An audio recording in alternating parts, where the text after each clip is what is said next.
2013, Republica Moldova a parafat acordul de asociere cu Uniunea Europeană. Drept răspuns, la 2 februarie 2014, în unitatea teritorială administrativă Găgăuzia, sunt organizate 2 referendumuri privind vectorul extern al țării și dreptul de autodeterminare externă a autonomiei.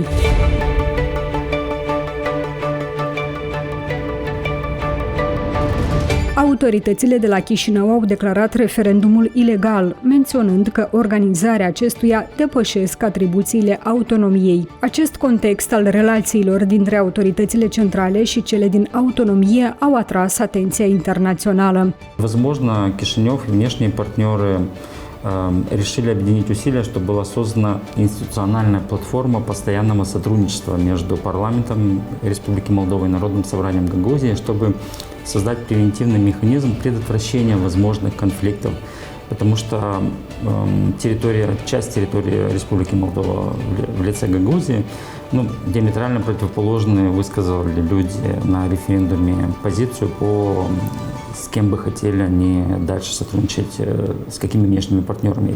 În acest context, în 2015, Parlamentul Republicii Moldova decide să inițieze un dialog constructiv dintre Chișinău și Comrat. Autoritățile centrale s-au adresat organizației SEMAI, Fundația pentru Pace Marti Ahtisaari, pentru oferirea serviciilor de mediere și expertiză. Astfel, în noiembrie 2015 a fost creat grupul de lucru parlamentar privind Găgăuzia. Acesta este format dintr-un număr egal de reprezentanți ai Parlamentului Republicii Moldova și Adunării Populare a Găgăuziei.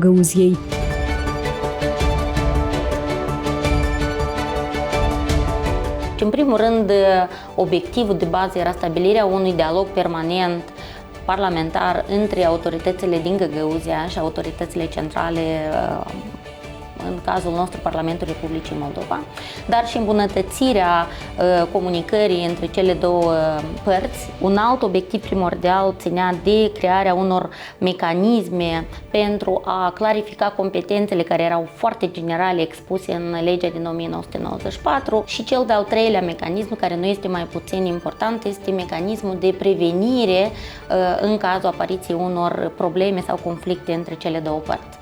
Pe tot parcursul procesului, membrii grupului de lucru au identificat soluții pentru îmbunătățirea mecanismelor existente și crearea unor proceduri noi pentru clarificarea competențelor autonomiei și prevenirea eventualelor neclarități dintre autoritățile centrale și UTA Găgăuzia.